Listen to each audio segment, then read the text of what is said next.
So, this is a brief update on the bridge scenes that are in the remaining episodes here. Yeah. Behind the Eight Ball, uh, Incredulous Maximus, No Easy Way Out, and the Fault in Our Stars. Q in Our Stars. Alright, so this one, the two-part TMS episode, although it has a transporter room and a meeting room, technically does not have a bridge scene in it at all. They get down to the planet and they visit the planet. There's a little bee, but technically it's not a bridge scene. So I'm just going to say they're in the meeting room or whatever. So this one does not have any scenes on the bridge at all. So I'm going to put this one back and say, like, this one does not really have a bridge scene. It's not that we're going to forget it. It just doesn't have any bridge scenes. These other two have some short bridge scenes. These all do, but it's not that long. So we're going to go and shoot the bridge scenes now, and that are on the set. So 1, 2, 3. They are mainly the Chimera. That's nice. The ship is the same ship, so it doesn't change to another ship. There is a scene where we're on sort of a alternate universe, mirror universe type of ship at one point that gets changed over, but pirate ship slash thing. But I think technically you just change the wall behind it, say it's the ship. Why bother with anything extra? And I do kind of like that some of the characters have mud on their face. The story, or at least little jocks and gigas on their face. Probably indicating that after the events of Picard season 3, which would have been before the whole Chimera series, that the elements of their young people were affected by the Borg, so it might have like made Borg stuff come up on their faces. It's kind of cool. Yeah, so that actually works surprisingly well in this story, in the series. They could have like just remanifested sort of a virus or something. Yeah, and it's just it's just residuals from the Borg virus that just pops up now and then, and they can't get rid of it. Also, yeah, how does it explain the saucer section, the Syracuse, in having been recovered in 2400 apparently instead of 2401 at the end of Picard season 2? 2 and 3 being like 6 months apart, but less than a year apart. Well, what it is a different timeline. That's the easiest way to explain that. It's a different timeline. The Enterprise D of Cillian space, the Ventura, as it was called in the story, but it was clearly the Enterprise D. That was the model. Was never recovered until just before Picard season 3 in the story. So and then it was presumably. So yeah, it still works. If you say that the other story was technically 2 years earlier, it was 2399 and 2400, and that's when. Well, yeah, it doesn't really. Yeah, it's because it's silly Trek. The stardates don't quite match up, so it's a different timeline. They didn't rescue the saucer section immediately 30 years ago. They rescued it recently from the Cillian version. Yeah, so it's fine. It's fine. Just in that version, it's there. Different planet, different ship. That's the easiest way to explain that. Just thought I would throw that out there. It doesn't come up in this story, but we get some interesting things that do come up. Apparently, we have the Jurati Borg was ignored in the Picard season 3. The alternate Borg lady, they never address it at all. This story takes that story, and one of these bridge scenes is Jurati Piedmont Borg here. Jennifer Piedmont. She's the daughter of the doctor from the Stargazer. She's the Jurati Borg from the 2024. It's not even 2024 yet. It's on the other timeline, and she's been part of the Borg ever since. And the actress that played the Borg. Yeah, so shortly after the events of Star Trek Picard Season 2, the lady that played the Borg Queen in that episode from the alternate timeline, from the Cillian timeline, really, Annie Warshing died of apparently cancer. And there's a nice homage to this person in the story, in the episode. There's going to be a Jurati Borg shows up in Silly Trek here as Jennifer Borg, so it's the Cillian Phantom and Clerks version, but it's her. and she said, and there's a nice scene, a poignant scene, where she shows up and tells the commander lady, she's all like, yes, so even though the Borg lady and the actress who played me, we both died, a part of her lives on in Jennifer Borg, which is a nice and cute homage to that character, that actress, as well, by saying like, oh, a part of her lives on in the form of this Borg lady, just when she shows up. Sort of a pseudo Borg renegade, technically. So yeah, that's cool. I like that. That part of her lives on. Cool. Also in the Code of Ethics episode, the temporary ship of the Martial Sportiests, the TMS people, under Captain Sandra Talisman, the inspiration for Tendi and the inspiration for the TMS person, Sandra, and her family are on the ship. It's the Jason David Frank, named after the Power Ranger who passed in 2022 as well. So that's kind of cool that the ship is named that. So that's cool too. So the episodes don't need to be dedicated to those people. It's not imperative. It's just that it's interesting that there's, and maybe there will be something at the end of the two of those. We'll throw something in there. Maybe Code of Ethics, throw in there dedicated to this guy, and then dedicated to Amy Warshing. But yeah, kind of fun. You could totally do that. So let's get on with it. Okay, we're going to use a second camera on this one. Code of Ethics. There wasn't an official briefing room scene because we missed the official briefing room scene. So here it is. So we're just going to film it. It's going to get it done. Here we go. Okay, this camera is extremely hot. Yes, this camera is boiling. So we got to the part where they acknowledge Holy Cat and his appearance. And we're going to stop for the evening, but we're on the set of Code of Ethics, the TMS episode. And it's going quite well. And I like it. It's very twisted.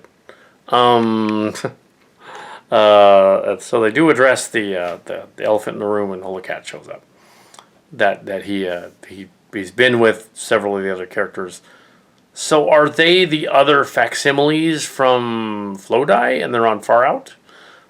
Probably, yeah. So yeah, they were with him. They were with Holy Cat. They were his exes. So it's sort of like the ex-wives have shown up to appear in the story with Holy Cat. Or Cassidy or Cal Hazel or whatever they want to call him. So yeah, so they showed up on the planet to face him, and he's got a story about meeting Michael, which is loosely based on a real event. Actually, it is based on a real event. There was there were two Xers in the Pete's Coffee. I was there, and yeah, that event happened. However, they did not pass a jump drive to me at all. No. They were just there having coffee. That's all it was. The rest of that, I don't know what all that is. The Xers added that extra stuff, but yeah. They were just there, hanging out. Yeah. And interestingly enough, you might say, oh, is that like the Hunter Biden laptop thing? This predates that by like at least 4 years. So, no. 2017. And that's bullshit too, so there you go. You can say, oh, it's a parody, they're making fun of the Hunter Biden laptop. No, he's not, really. You know how many computer dork geeks here in Silicon Valley claim they have a zip drive with some magical stuff on it? They're everywhere. Yeah. Anyway, there's nothing no. What's Bullshido is Bullshido, and that's what it is. There's nothing new out there. All that stuff is old.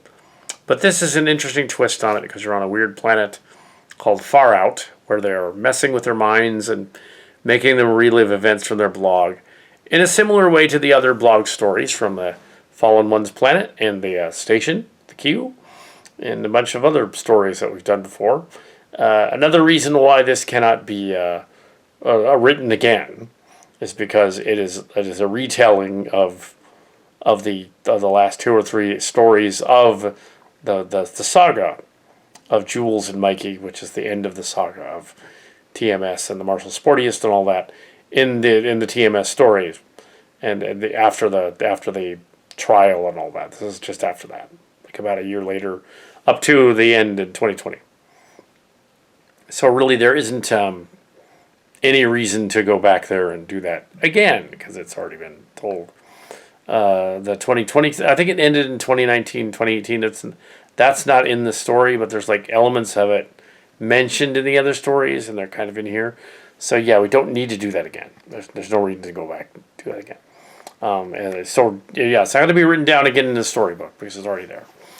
No reason to do that, and no, it would not be considered libel or slander because nobody's names they've been changed, nationalities have been changed, genders have been changed in some cases, and no, the actual Calicat did not have relations with half of the former instructor YSN people when they became of age. No, that's silly. That's just silly Trek going. Yeah, saying, oh, when they were of age, they can go hang out with Calicat. No, come on. That did not happen. So, yeah. Either way, that makes no sense. So, no, that's not what's going on. And no, he did not shag anybody on the retreat either. The retreat.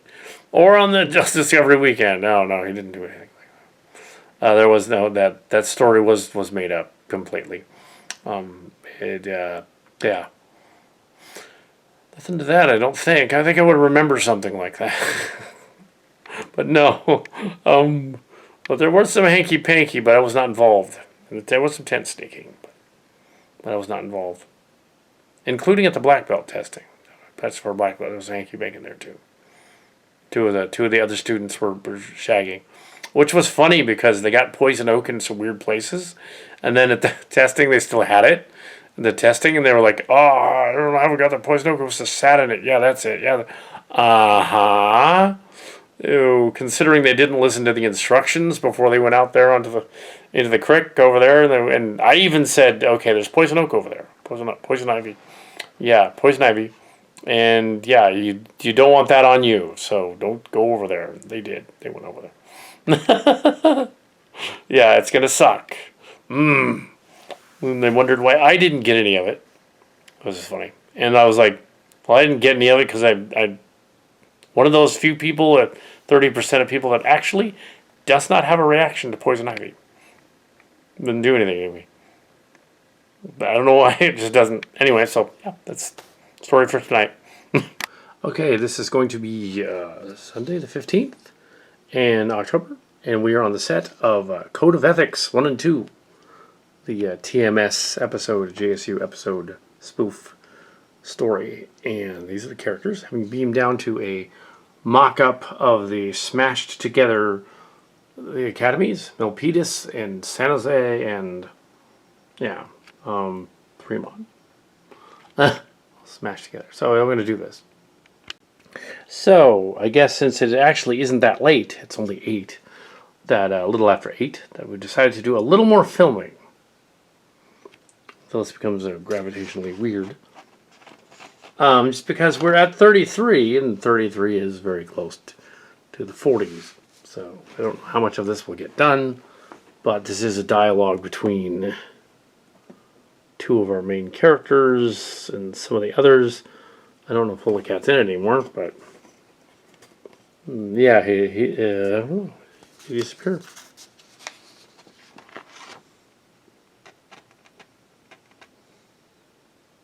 He's still around. He's just off to the side. So it looks like it's mainly these guys and Miriam. Is Miriam even in there? Yeah, I guess once in a while. Once in a while she pops in. Yeah, so it's these guys. It's probably not her, but yeah. Oh, page 44 on the 16th. And let's begin filming. So, at the end of part 1 and now into part 2... shortly. We couldn't have finished this last night. No. So we got to the end of that scene with Clark Dershun, loosely based on 2 different people amalgamated together.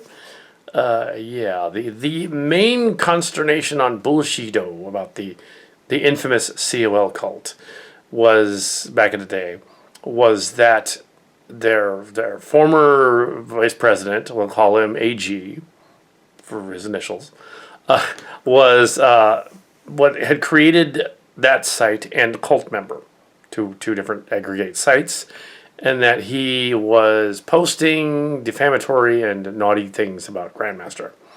And the ex-students, there were 35 to begin with, under the guy, CH, was posting there, and a guy named RB, Rain Belt, and some others that started it in 2005 up to 2007.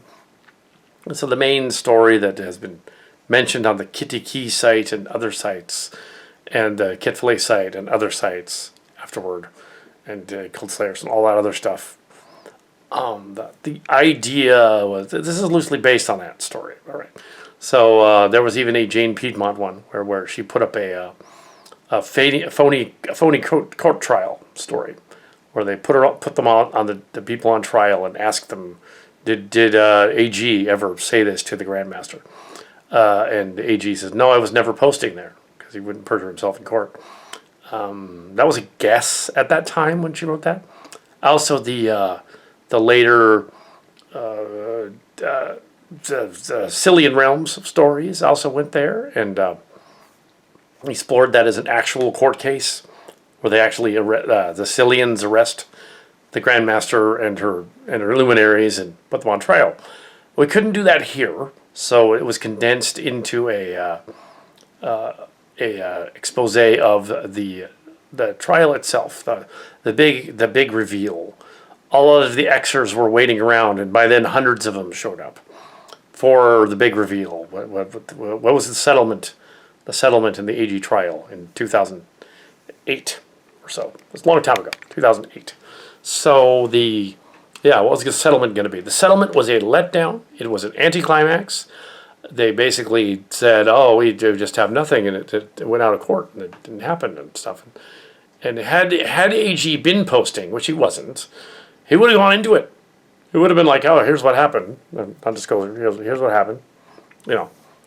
He's not a lawyer. He would have gone into it. The ex-Veep that was in love with the Grandmaster or the money. And not anymore. He's got his own thing. He's doing his own thing. It's not anymore. But yeah, that is gross, because he was Kitty Key's age. That's gross. That's not something Kitty Key would bed at all, or anyone over here would bed. That's gross. Anyway, so yeah, this case settled out of court, and they didn't do anything with it, and then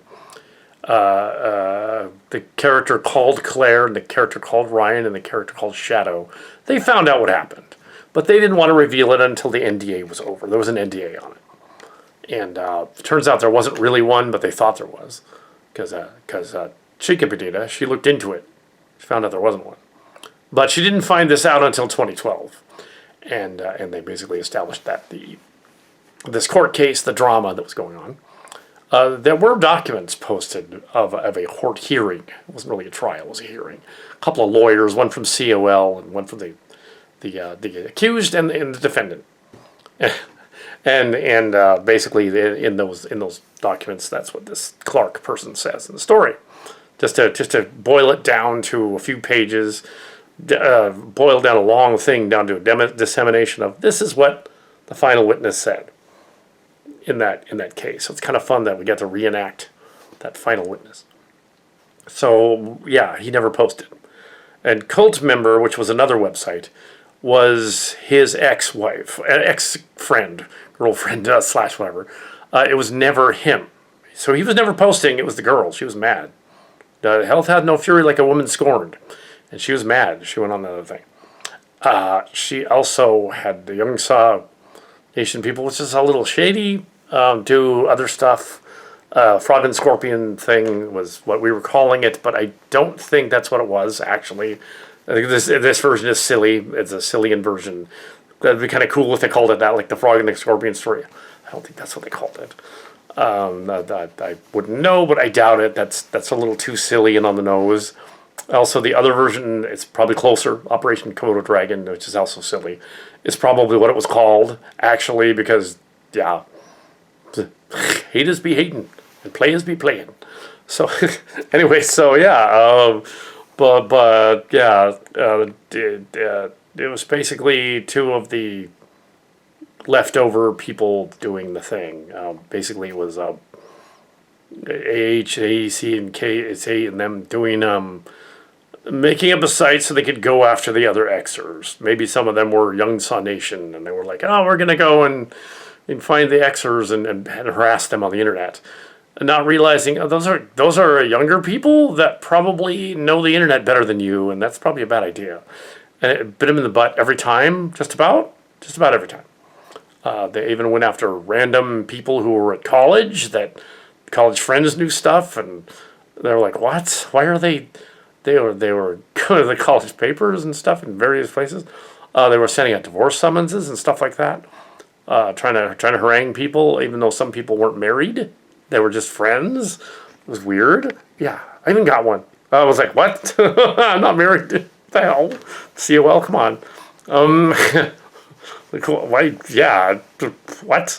No. But yeah, so they were desperate over the course of 20 leading up to 2012 and the alleged disclosure of the NDA. But yeah, and in 2014, I got that in 2014. I threw it away, of course. But yes, but it was funny. It was amusing to me. But yeah, yeah, I don't have the court records or any of the bullshit. None of that stuff. I don't have any of that stuff. Don't ask. It's just that in the silly Czech version is the only version that the silly version. So we didn't need to retell this story. We didn't need to retell this story. Yes. So the only Cal Hazel claim to fame on the site was I had access to the songbook, the files on the thing that the kid had it was a songbook. That's all. It was a song. They had the Jung Swan creepy COL songs in it. And I was like, oh, this might be fun to give to the Cult Slayers people as a file. Funny. So we had the songbook, gave it to him, a copy of it, and then made parodies of them. So I do admit I made parodies of her songs. But yeah, that's it. And they got pulled later on, but they were also posted on that other site. But yeah. I was not in charge of that other site. I was not in charge of the Cult Slayeress or the other one. That was that girl again. That was the kid, and that was her friend. Yeah, Cat, not Calicat. That was funny though. Yeah, and they pulled it, not Sewell. Site they pulled it. The other one's still around. Occasionally has some stuff up there. And that earlier story about the Giants player is true. Yeah, the Grandmaster tried to. She published a story in one of her books that she reposted about a Giants player, Darren Lewis, and that somehow he was helped through Jung Swan training. And apparently a number of the Xers got mad at that and said, like, no, what? No. The then current guy in charge of the Giants, we won't name names, we won't name people that did people, but the then current manager apparently got a call from some ex-COL people, some ex-students, so they were like, you know what, your old player Darren Lewis back in the day, yeah, some guru lady in a cult is saying stuff about him that isn't true. And he's like, oh. And the rumor has it, but I wasn't there. Rumor has it that Major League Baseball called the front office of the Jung Swan at the martial arts school and told them to cease and desist, which is hilarious. And they had to pull the article. That's a story about that. That's the story. And the other story about Agini, apparently true, about this settlement thing. So yeah, it was an anticlimax and all that, but apparently these Cult Slayeress guys, after the other one had gone under, I guess the Young Saw people, this Jules and Mikey, whoever they are, yeah, they're Young Saw, former Young Saw people, I think, because that's what they're loosely based on. So they come up and they're like, yeah, well, why not ask these guys? It's been years. They'll probably tell us. So they asked some of them, and they said, yeah, there was no official trial because how could there be? If you read how the two cases go together, somebody with even the slightest amount of law school would be like, okay, yeah, this case never went to trial. It couldn't have. They had hearsay, basically. They had hearsay on both sides. They had hearsay that something was happening with let's say, AH and KW, the guy and the girl, and the Grandmaster. There was some kind of a triangle going on. And they had no case, so they're like, oh, let's throw in the battery charge because that makes sense. So they did. They threw in that, and because that'll make it sound worse if there was. They're martial arts students.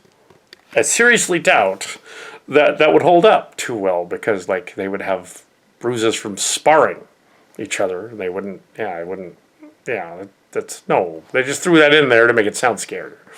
Also, they had a patent case on a product he didn't make, so that didn't work. He didn't make the product; he just sold it. And didn't steal it. He sold a product that they made at their computer company. They essentially would take other people's product and slap their name on it. Yeah, so they've rarely manufactured anything themselves. They would farm it out or slap their name on a product. And that's how that works. So that's not a patent issue there. Because if that's someone else's patent in Korea or something like that, or the Philippines or something, they don't own that patent. That patent is in Korea or the Philippines. So they threw that out. So we kind of have nothing. Oh, alimony suit then. Oh, yeah. I'll get him for alimony, they said. Get him for alimony. And then the lawyer, who is, I guess, not that shyster, he figured it out. He's all like, no, you can't sue him for that either because you're not legally married. It was a common law thing. And before you were saying you weren't. So now you are saying you were. So that doesn't work either. So they were trying to rook the court. The hearing. They never went to court because the lawyers were like, no, there's no case here against him or the other thing. And another thing that made it amusing, they didn't need the evidence, was that they had all the Bullshido stuff. They had all the postings of the instructors who, during their work hours, wee hours of the night and stuff and whatever, would be on there complaining about this Gabriel guy posting, who wasn't posting, and all of his sycophants who weren't posting. Just some of them were. He was not, though. And KW was posting. So yeah, that's the story. That's the story behind this episode, this whole thing. I can't tell you names, so it makes no sense. I know it makes no sense, but yeah, I don't know anything other than what I've read, so don't ask. So I could be completely wrong, but the court thing was up. They pulled it since, so it's all hearsay. It doesn't make sense that would be any kind of a trial. Why would the ex-lover decide to sue for battery out of nowhere? That makes no sense. So what? Out of nowhere?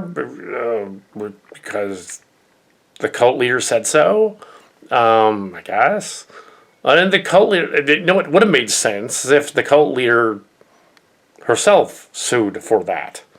They could just prove actual malice somewhere, in some form, but they didn't do that. It wasn't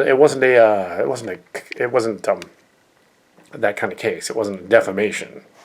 However, the evidence clearly stated that COL was a cult, was harassing the ex-students, and that did not look good to the lawyer. The lawyer was like, "Oh, yeah, you guys posting out there, you shouldn't do that because that makes you look bad."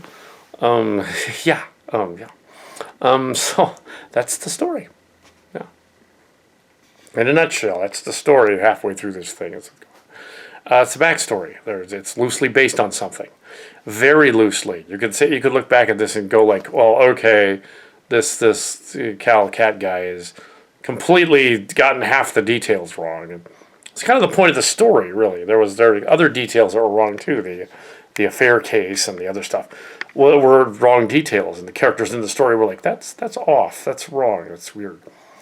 Or they didn't say anything, which made it sound like they were right, but no, they just didn't say anything. yeah, the court case. I'll call him AG. Oh, that's that other thing. Oh yeah. So yeah, I assume he's gone on with his regular life and has a family and whatever, and has moved away and has started a company somewhere else, and probably is like, don't want to talk about that cult anymore. But also, it's kind of funny, the people that one of the groups that inspired the Fillettes was there before the Fillets was there before the pandemic, but was going to move, and we did encounter them at one point. A couple of times, I saw them out there. The two brothers, the other one, the mother. They didn't want to talk about the cult, so that's the story there. They didn't want to talk about it. However, the other guy with the coffee shop girl, coffee shop girlfriend isn't. They combined her in the story with two different people in the story here, but she was actually somebody else that I was not familiar with in real life, and she married the kid, the black belt kid from 2011 guy, big husky kid, and she married him. And one time I saw them outside in the park. I saw them recently too. Yeah, I didn't really talk about it much there either, except that it's a cult. So yeah, and recently my nephew reminisced about the 10 years ago when the cult broke up. So anyway, so a little over 10 years ago. But yeah, and that song, the catchy the COL song, I Have a Dream and the Will Will Follow.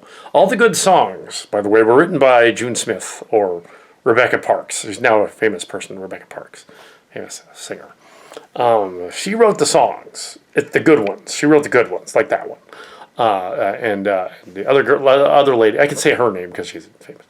But the other lady who was hiding the songbooks and didn't ever want them to get published, the other lady, she was jealous because her piano skills were, not so great. They were okay, not so great, not so great. Being not so great at playing piano myself, I can say she was not too great. But yeah, so she hid the books.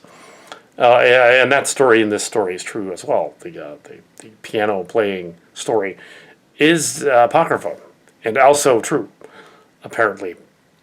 Yeah, and I was there at that black belt testing and heard that story. So yeah, I can confirm the Xer's story on that one, and I can confirm also that at her black belt testing, one of her relatives was indeed there. I think it was an aunt. She showed up at the testing. The other relatives weren't there because there was a family problem that happened and they couldn't show up. But the aunt showed up, so she's full of it. Also, this lady who we don't know, let's call her Terminator, Terminator lady, same lady. She also complained that about the piano, the stringed instrument. That's true. Also,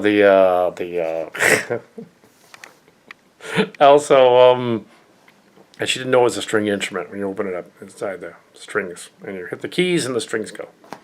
It's a stringed instrument, and if it's a wooden one, it's kind of a both a wood. It's more not a woodwind, but it's like half harp and half stringed instrument, which is interesting. Well, harp is a stringed instrument.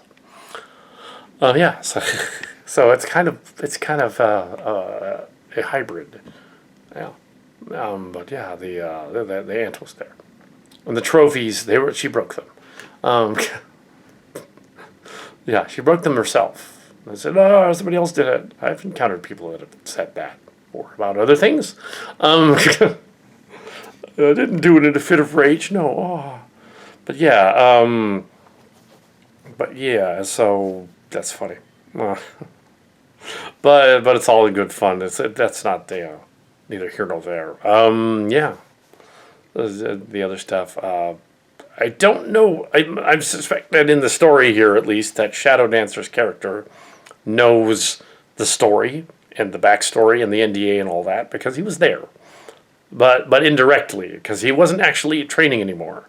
So he probably heard about it secondhand. So yeah, he probably heard it from the same guy. So yeah, but yeah, all the instructors were there. And the other thing I was thinking of was that Terminator. Now we went back a few times after I left the academy. There was a Christmas party and some other party. There was the truck tire story and all that. We've been there. All of you done that. But the funny story was that they would go on the Bullshido and complain, at the Xer, saying, "We never post on here. We don't ever do that." They lied. They all were posting on there. They were bragging about it at those events that they were on there, and Grandmaster was annoyed. So they were lying. They were definitely posting there immediately that night, especially that night. Oh, yeah. So, but yeah. So there are a couple other nights. They stopped after a while. About when the settlement happened, they stopped posting because they figured, well, the hearing, that not really a settlement, the hearing, yeah, and then that happened. Yeah, they had no cakes, so yeah, rambling on about this, but only to explain it, I guess. It's kind of fun. If looking back on it, how that it was a Schadenfreude, Schadenfreude, which is a pleasure from someone else's pain. No, it was not really that bad. They all got out when they got out. Yeah. So, oh well. And it's all hearsay, and the names, and even here, giving you the names, but I'm not giving you the names. I'm actually changing things around, so you have no idea who I'm talking about or what. And that's how to get to the cult people in the first place, because you have if you don't name names, you're not, and you're not defaming at all, really. You're not naming names, you're not slandering, libeling. Well, yeah, so slander is spoken, libel is written. Yeah. That's not the case here either, because it's a parody, it's a spoof of those events, it's a spoof of the hearsay of those events. It's like a gossip, like spoof, reminiscent of some of the other blog stuff I've done. So yeah, there's no, I mean, I could say cease and desist, but to what? There's nothing. Yeah, it's like these events happen. There's a statute of limitations on that trial that ended well over 7-8 years ago. So even the NDA was 10 years ago. Yeah, so over 10 years ago. So no, it doesn't mean anything. It's the idea that a master would decide to, and she did it a couple times, would decide to be a hypocrite and say all these other people's lives I must control their relationships, and then have a relationship that's untoward immediately with her and students is gross. That is gross, and that's not defamation because it happened. Like, ew. They were of age, but that's still gross. Yeah, you don't do that, and you especially don't tell your students, especially the younger ones, don't ever get in a relationship like that. Or the kid's story with the naughty magazine, that one either. Yeah, you don't tell them like in class and tell their journals and stories to the class and what they've been doing. That's embarrassing and messed up. And then yourself be a hypocrite and not actually like talk your preach your walk, or walk your walk, talk your talk, preaching to the choir or kind of thing. Yeah, if you're like, yeah, don't go with it. Ooh, I want to have the hot champion student guy. It's like, no, you don't do that, because that's gross. Because, dude, ew. Of course he wanted the other lady. He's trying to get out of it. But no, apparently they were. Yeah, and now at this point, she's probably completely out of it and is in the thing, mentally done all there, so it's probably like, we're not picking on anybody current, okay? Yeah. Page 67. Continuing filming at night here. Probably about an hour. Okay, done for the night. We have one part to go, one act to go, Act 6. We'll do that tomorrow. We're not on a time schedule. Just wanted to get through this episode. I didn't want to rush the second half of the episode, and so we're not going to overdo it. And we kind of did a little bit because it's now late. But yeah. So this episode, this part right here is the later Cult Slayer stuff. She's a lot of it written by a girl. Where she's like going on about the other thing. I don't know this person, obviously. It is probably a young Saw person from back in the day. And no, the Kitty Key character did not actually have relations with her either. That's a joke in the story. She wrote the joke in the story. It's in the story. Yeah. And Brian Bell is not married to Angelica, who was his age. No, they're not married. Somebody else that's similar, but probably more likely he'd be married to the one playing the Hello Girl, I think. But I don't think he is either. I don't think she's married to him. But yeah, that would make more sense. But they probably were weirded out. They probably realized, well, we're both in COL, so we're not going to get together. Same thing with Chica Bonita there, with the Holy Cat. It was like, that never would have worked. We wanted it to work, but it never would have worked because, yeah, even though Miss Summer thought it was funny and cute and whatever, but Scott Sultan would not have. It would have been weird to have him be a sort of an in-law. That would have been strange, just strange. My parents were 10 years apart, but I would have been 10 years apart in this case with her, but but it would have been strange. We were legal age, of course. At the by 1999, she was the romance class. That story that's in there, basically happened is yeah, there were yoga pants and everything. So there was no kink really. It was weird, but not kinky. There was no actual like groping or anything horrible like that. So yeah, there was a yoga class, and the third instructor, let's call him Tomat, is in the story, was paired with one of the students. So they were openly saying in the energy class, in this energy yoga class, yeah, there's a student dating an instructor who's a master.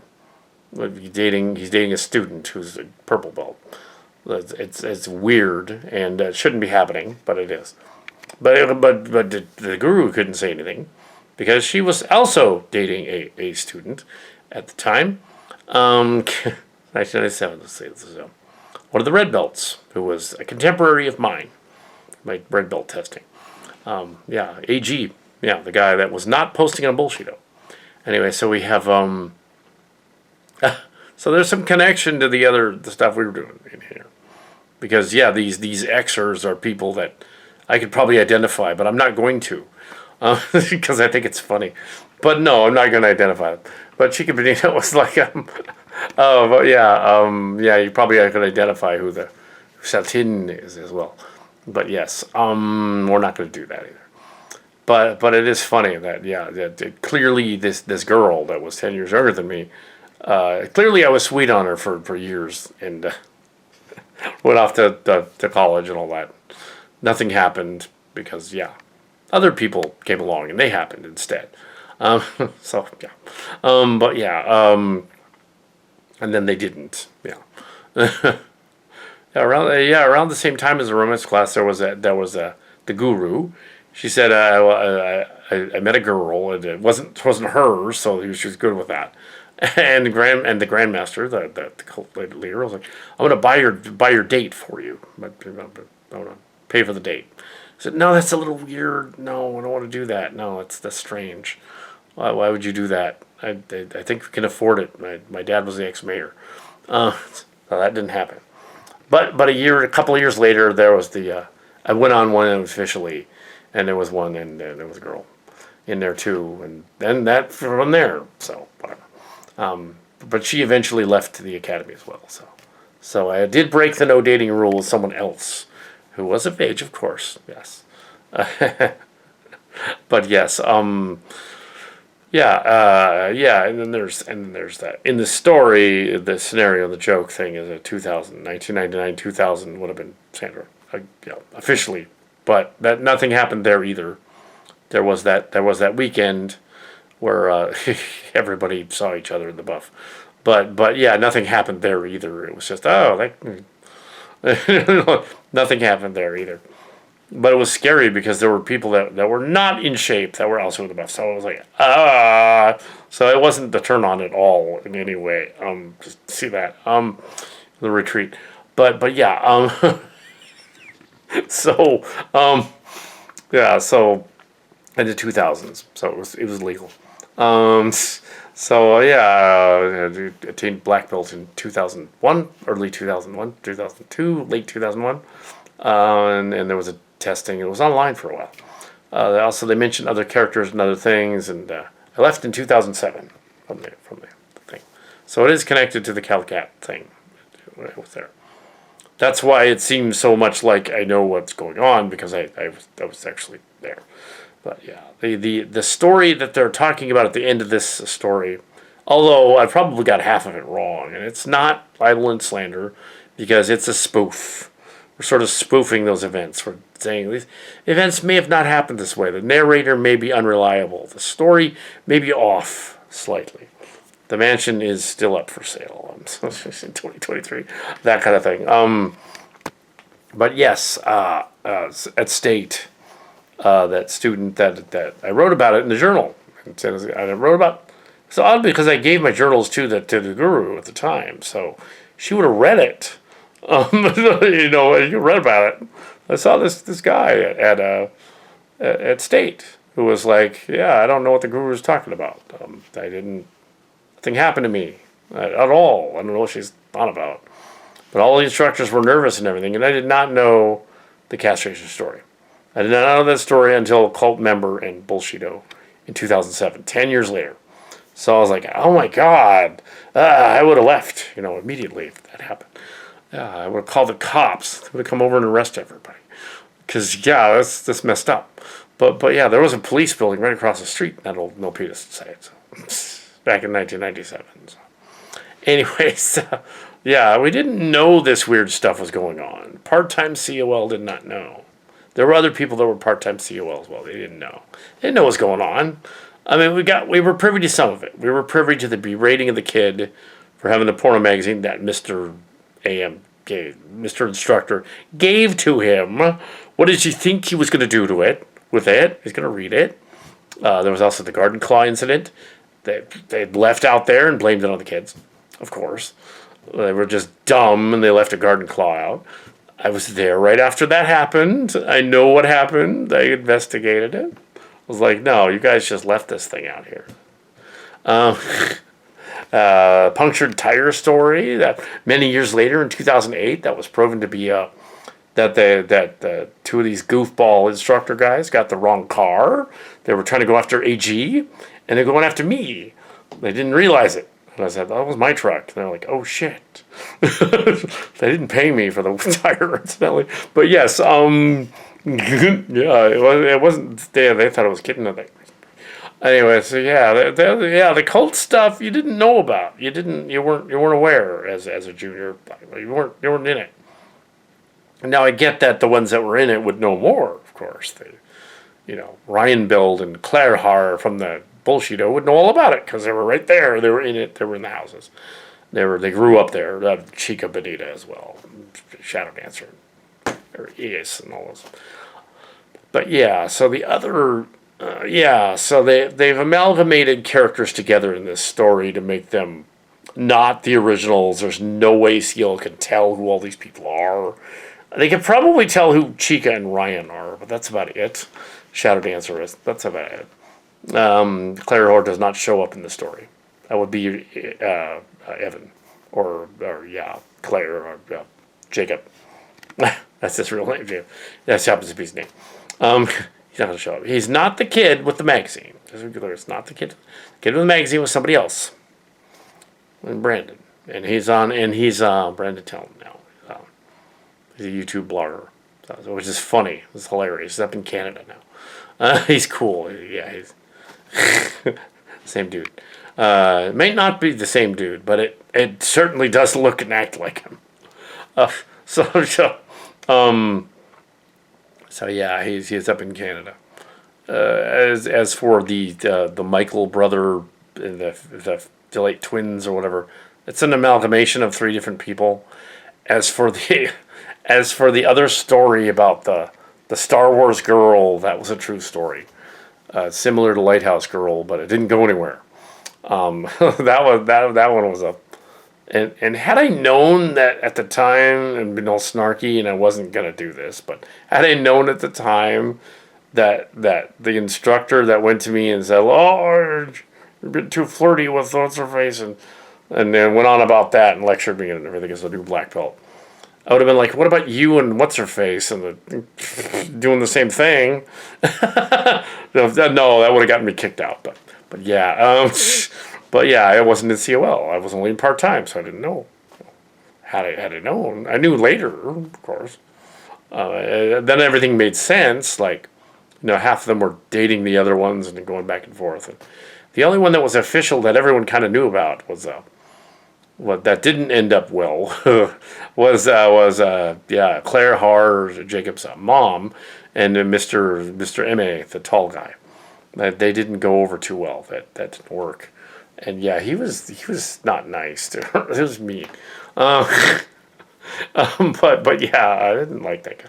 Yeah, one time the Kitty Key posted on there. They thought he was him. I thought it was his that guy, the instructor, and I was like, hell no, that's not him.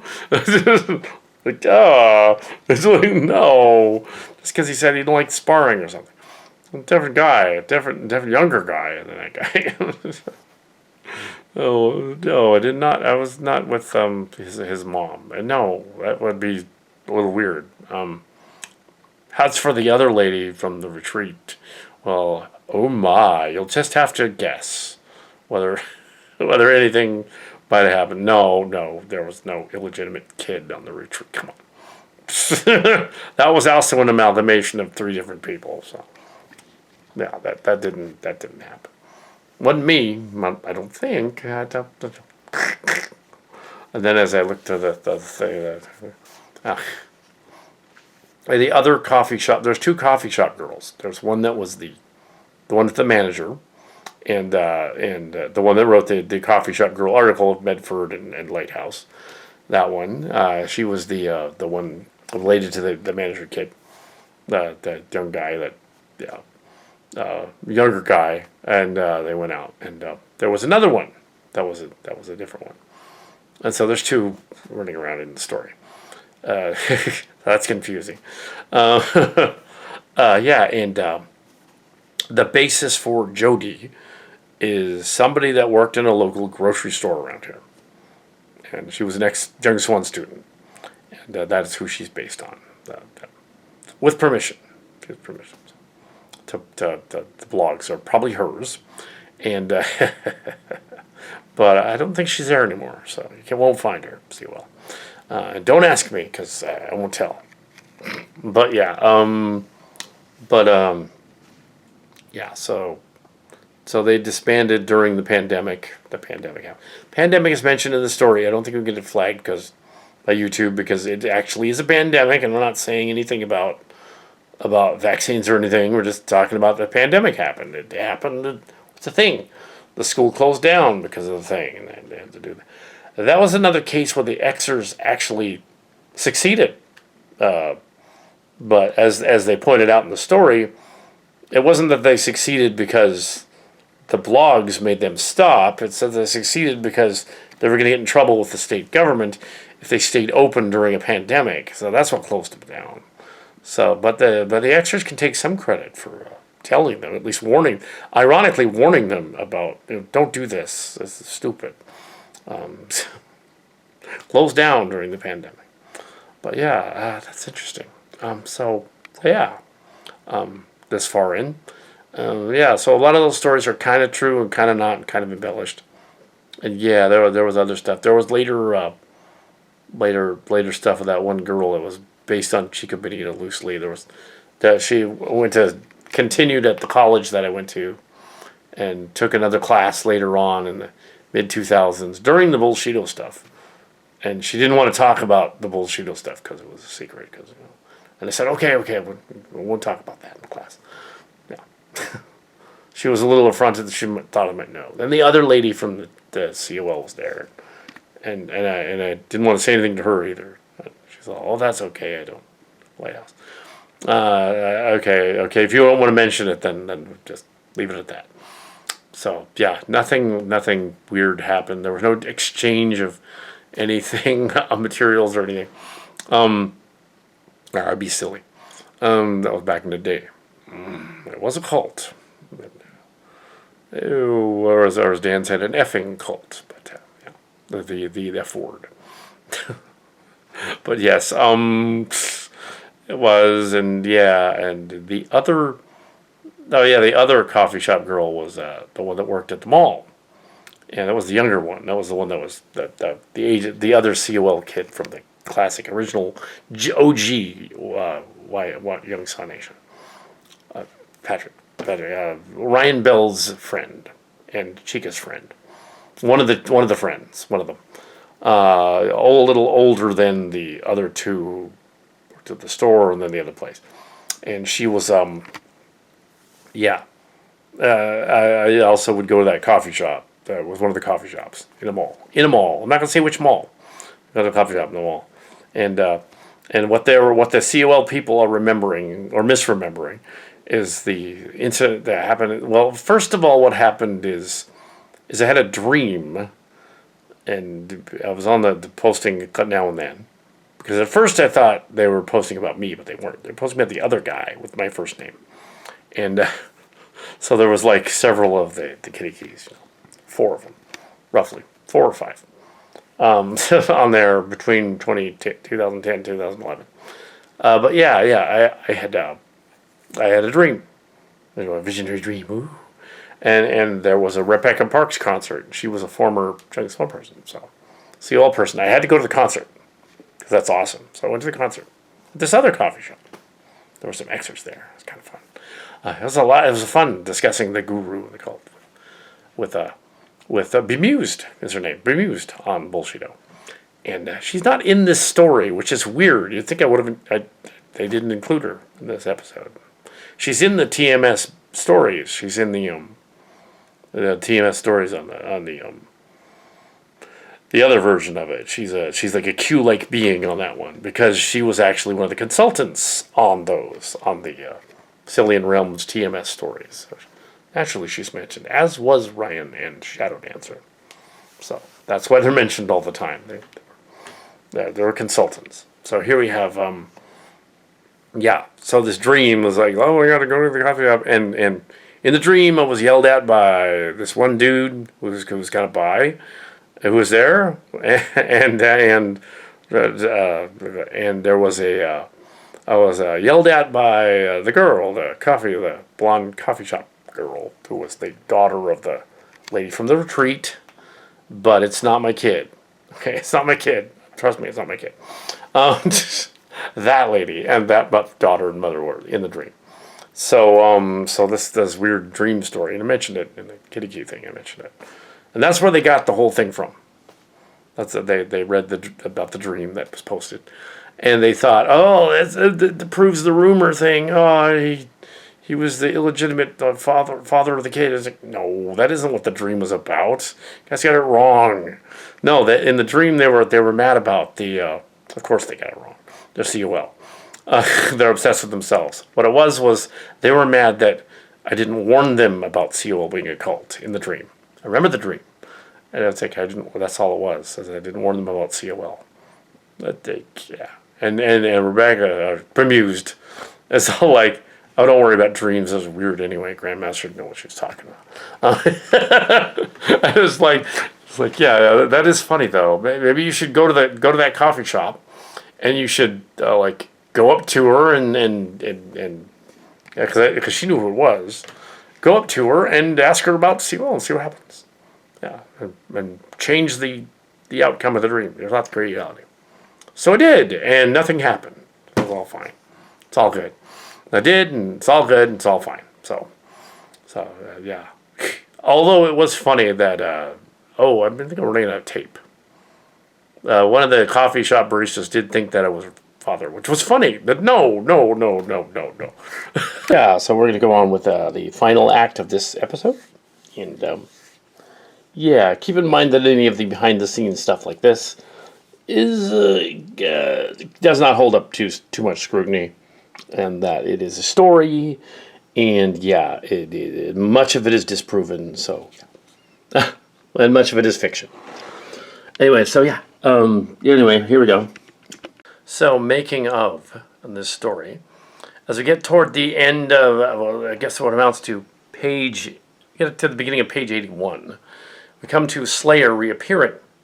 Unfortunately, through this entire thing, we have changed the character of Slayer into the character of Jammer Joe through the whole thing. It's the wrong guy. It's literally the wrong guy. It's a continuity error. So the only way to fix it is to go back to the teaser footage and reshoot the close-up shots of Jammer Joe and Slayer as two different people. So when you introduce Slayer here, he's someone entirely other than them.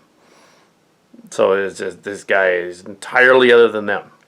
And there are a few, and that would just be the teaser. So go to the teaser and switch that. Make Slayer Mahoney. Change Slayer to Mr. Mahoney. Then it makes sense. And this scene later on is Mr. Mahoney. Then it'll make sense. So yeah, that's a continuity error. Can't have that. That would be really confusing. So yeah, So make him Mahoney. Go back and reshoot Slayer's footage as Mahoney. You can probably get away with keeping the other Jammer Joe footage as Jammer Joe Slayer, but probably not. Actually, you kind of want to have them both be reshot. So go reshoot them with the other camera. So yeah, match it up with the footage. So yeah, that's continuity error. So let's scrap what's on here. Well, not scrap what's on here, but move what's on here, and then do that in the meeting room scene. So it should be fairly innocent to match. Okay, so now back to the story, page 81. We reintroduced in the story to the bottom. In this story, near the end here, 81, to Slayer, who has beamed down from the ship. Yeah, so we got Cinder. Okay, we have teaser reshoots through the whole story. We've had teaser reshoots through the whole story. We had switched Slayer. This was originally Slayer for Jammer Joe. Right after the teaser, it's the wrong guy. But we can't change the entire story. That's pointless. So we are going to change just the teaser. So some of his lines can stay, but for clarity's sake, they probably should not. So the lines that are for Jammer Joe should be this guy through the whole story, this guy. The lines for Slayer, this guy.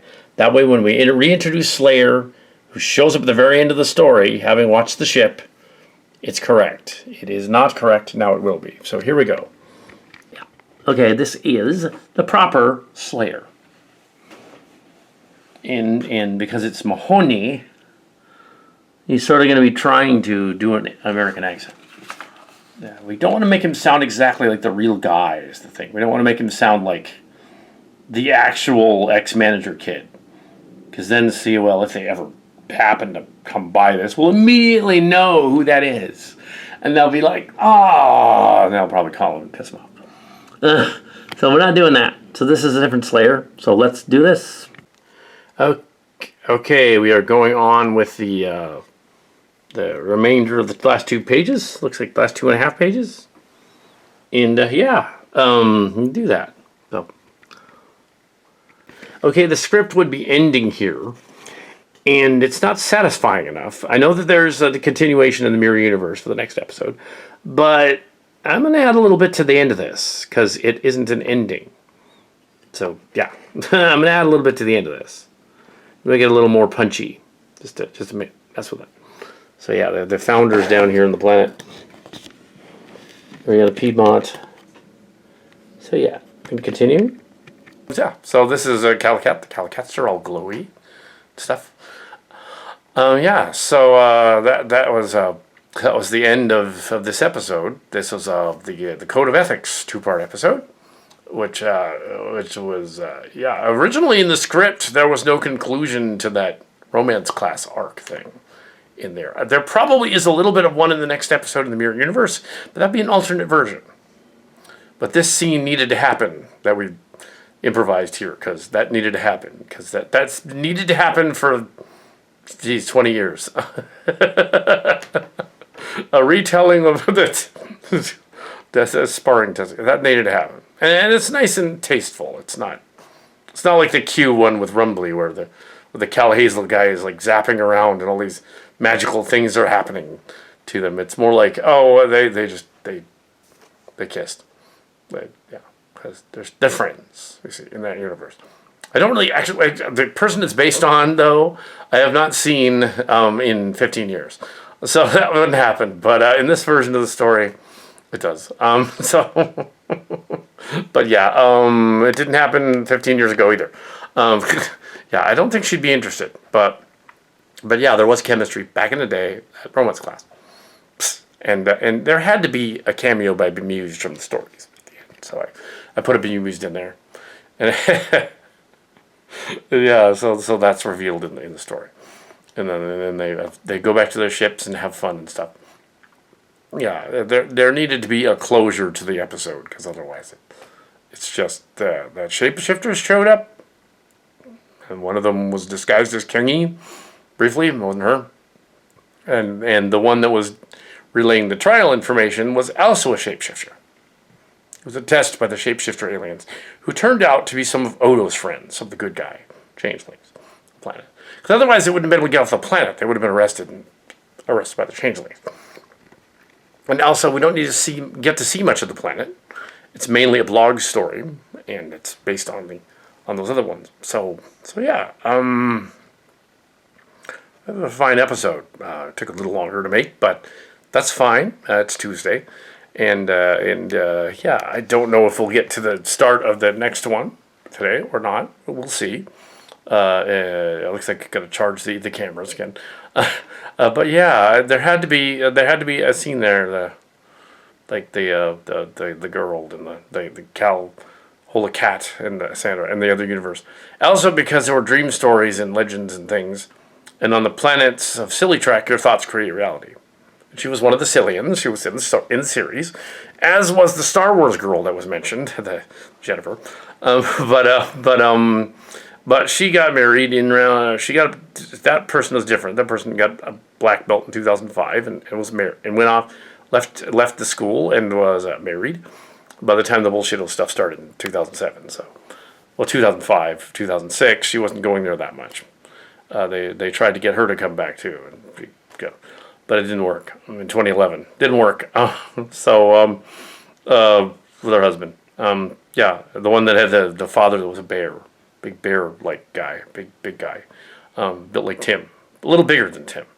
Dang, even her brother was pretty bear-like. She's kind of husky too, but that was good anyway.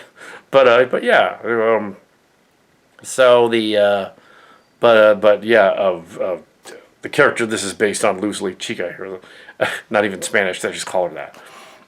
She is the Getoff girl from the cast. In case you didn't realize that's what that's supposed to be. Yeah, that family and the mother. Yeah, the mother thought it was cute back in the day. So, but no, nothing happened. Except that the sparring sessions were very intense, but they were not romantically induced. They were plutonic. But there were a few of those where they were like, they'd said it several times, during the sparring things. These two are, there's a connection. Okay, yeah. Well, there's something going on, but yeah. But then there were later people that had a connection, so they left, and not because of me, of course, but yeah. Yeah, shortly after the romance class, there was another one, a couple others. Before it, there was the Grandmaster going to pay for the date. That was the year before. I think that was the year before, yeah, like 95. Somewhere around there. It was a little bit before. And then she didn't, of course. That didn't happen. That person broke it off immediately upon hearing about something. She didn't hear about that, but she heard that it was in the martial arts school. She didn't like that. Yeah, it's a little weird. It's cult-like. She didn't want to be in a cult. I don't blame her. But yeah, I had no chemistry with the original person in the romance class. So they paired me briefly with her, the other person that we did, and they were like, no, don't do that. We did not ruin the romance class. It was the lead. The lead actors were not very good. That's what it was. It wasn't us. We were just in the background. But yeah, nothing happened after that, unfortunately. But yes, in this fictional story, you're on a planet that creates dreams and reality and stuff, and you're on Far Out, the planet, TMS planet that was captured in 2007, roughly, in space, 2007/2383.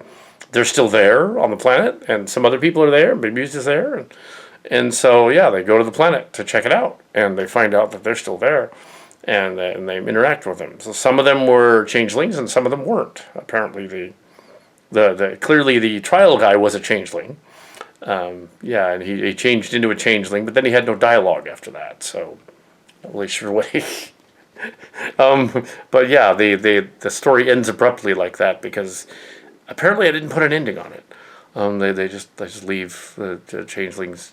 Even though I mentioned the war, they didn't do anything with it. But yeah, it's perfectly salvageable, perfectly fine story. A fun TMS story. I wanted to have a little bit of shades of the other trial stories online and fake trial stories online and have that in there. And that was in there. It was fine. And the whole story comes to a head because the whole story started out with this AG thing, this Bullshido website, this 4,000 page thing, 700 views, but 4,000 pages. There were hundreds of ex-students from the academy. When I left, there were, over the years, there was a docket roster thing that said how many had happened. That's 5,000 had gone through when I had left, so about 5,000. And of course, the actual school itself, when that night, fateful night of in February 2007, there were only maybe 40 people in a given class, so it's not very big at that point. Yeah, it wasn't the heyday like in the 90s when there were hundreds of people in the class. Yeah.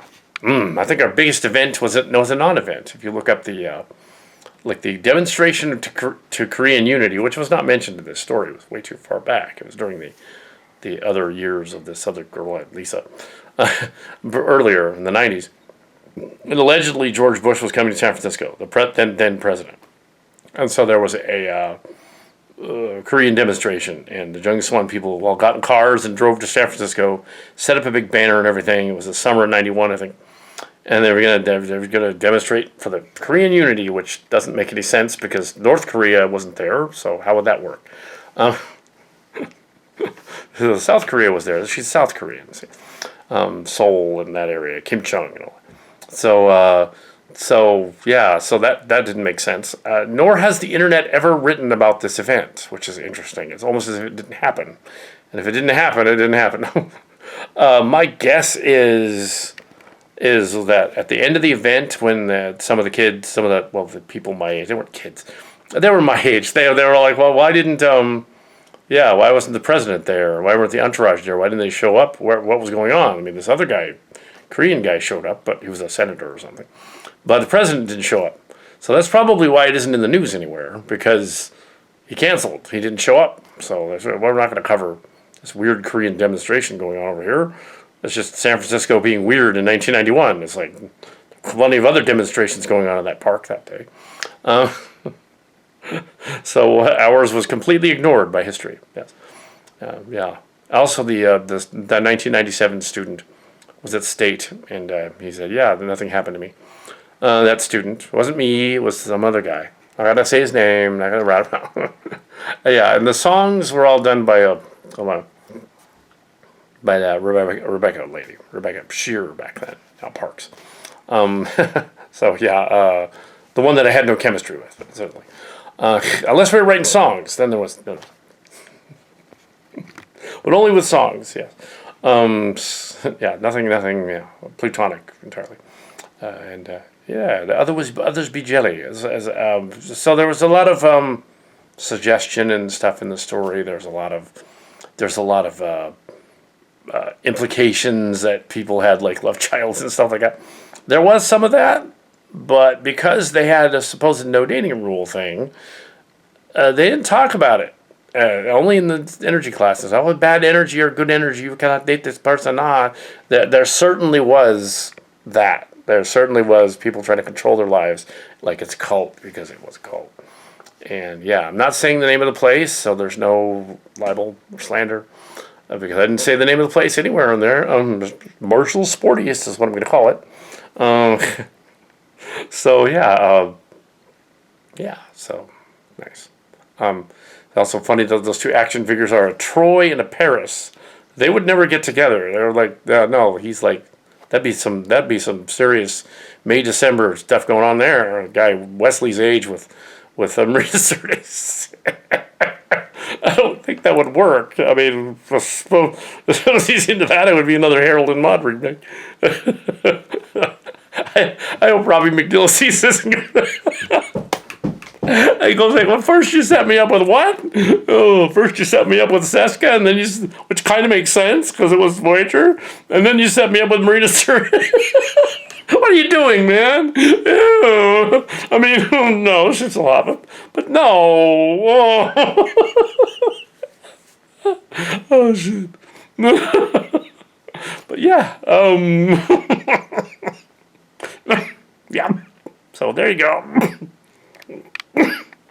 It's really dusty in here, and it's your moment of zen, I guess, for that one. Yeah, you have some interesting, and it's clearly tongue in cheek kind of stuff. It's like yeah. I mean, they kind of imply somebody had VD or something in there. The instructor guy that was with the other girl probably did, but but we didn't say. He did.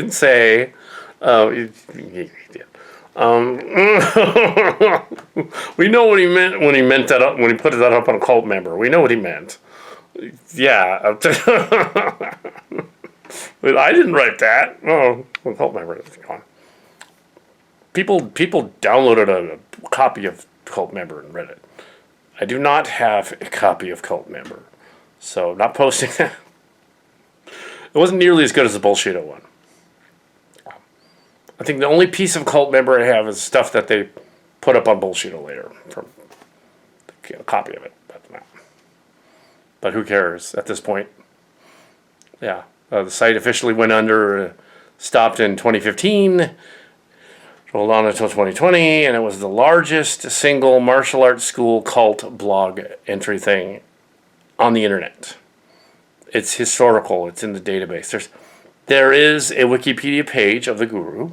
Look it up. There's a Wikipedia page of that, and Taekwondo fan thing and stuff, and the Xers, some of them made the promise, the quip, that there would be no place on the internet where you couldn't type in the guru's name or the school and immediately find somebody talking about this cult that was going on. And the character of Bullshido said, I don't know how you would do that, but they did it. They did it. Even today, you can go and Google those things. Well, I'm not going to tell you the names, so you can't, but you'll figure it out. You can Google it, and that's what comes up. The second or third thing that pops up is this Cult Slayer Us blog thing with one of the later ones mentioning, like, oh yeah, there was a update of the cult. Here's another update on their goings on. Yeah, there's another one. Great. I think the one that comes up the most is the pandemic one, because they basically told them to close your school and your company down because it's a pandemic, and they did. They listened to the fans. They closed down. So, yeah. And also somebody contacted Major League Baseball back in the day about that baseball player. I wonder who that was. I don't know. But anyway, yeah. I think I know who that might have been, but I'm not saying. I'm just guessing. Probably wasn't. It wasn't me. No. Yeah, there's a bunch of screwing around.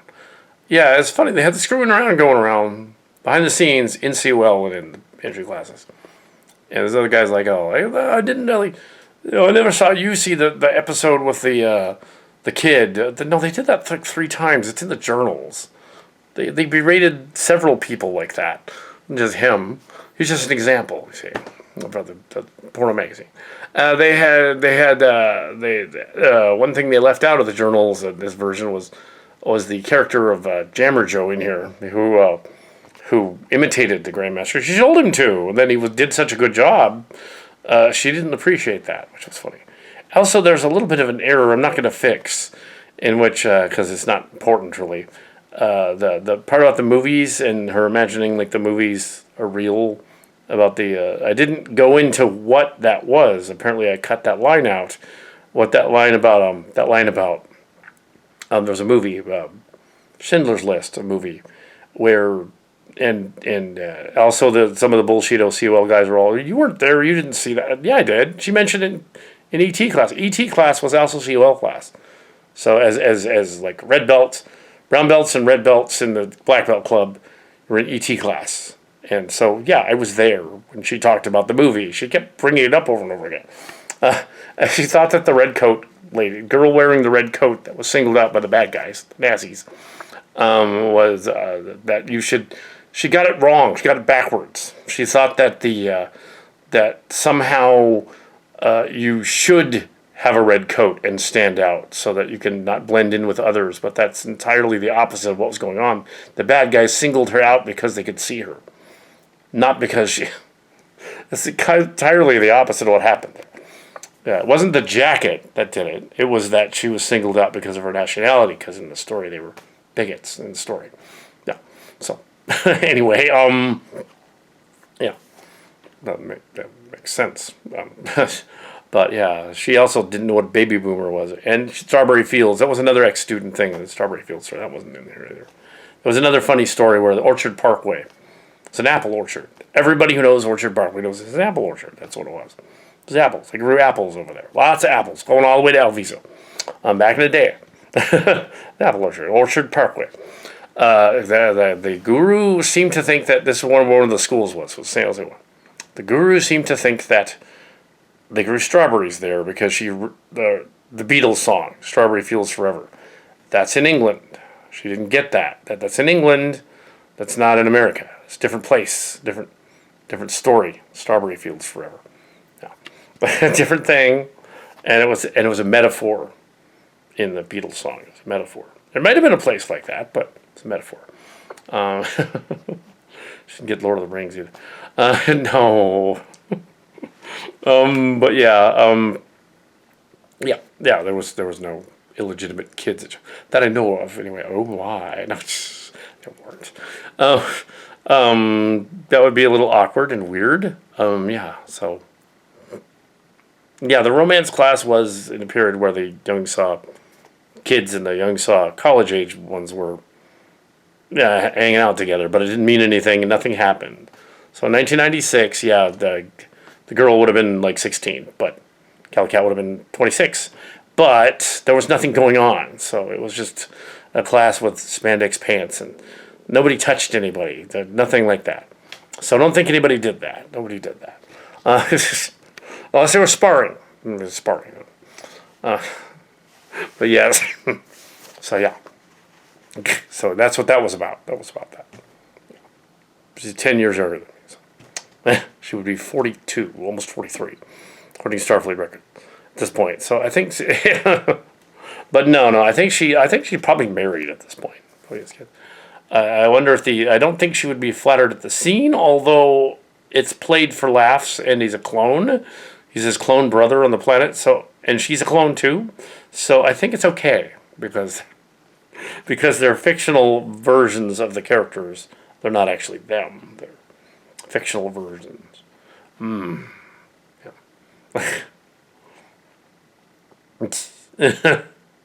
Yeah, so it didn't make the COL people entirely evil in the story. It made them more antagonistic. They were more evil in the TMS stories than they were in this one.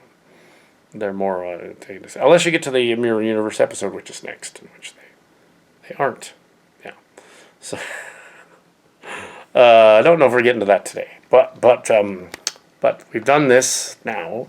This is done, and yeah, we got nothing else. I don't want to give away anything else about other stories and things. I know I kept jumping ahead and going on to other things, putting them in there, and then we did have that weird scene that would have screwed up the beginning, where Slayer was the wrong guy.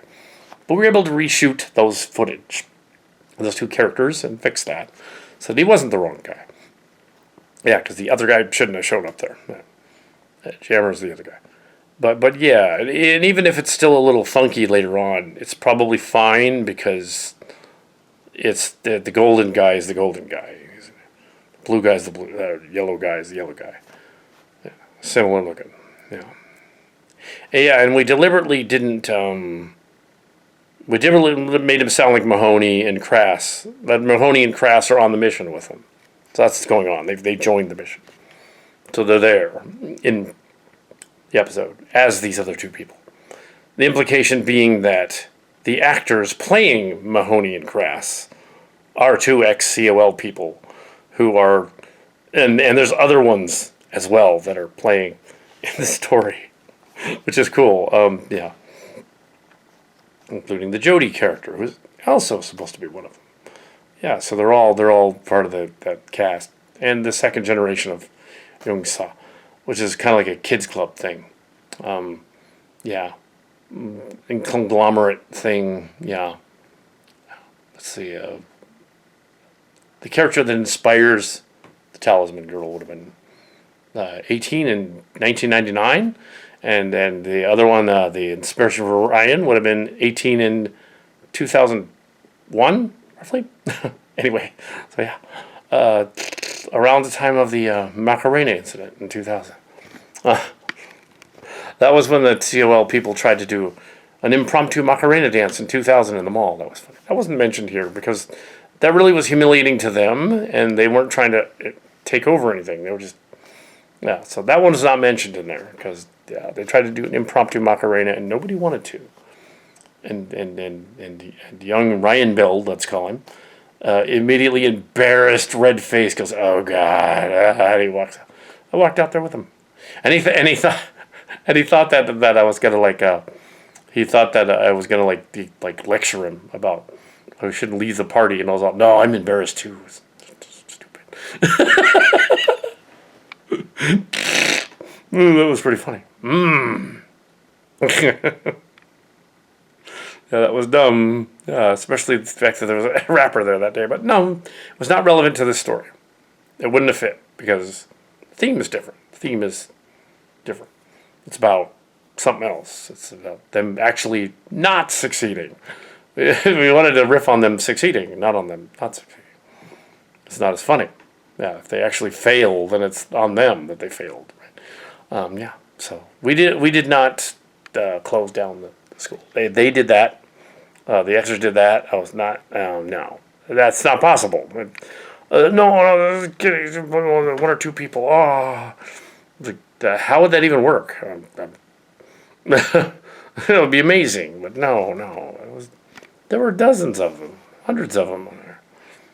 No, 35 really angry ones at first, and then dozens more. But yeah, I think they're over it now. This story is going to be cathartic for them. They'll get to watch it and go, yay! And then COL can watch the next one in the Mirror Universe and go, yay, we win this one. At least. Sort of, kind of, except not really. Sort of, kind of, except not really. Well, that's certainly 80s for you right there. Yes, transform your day in adventure and live long and prosper.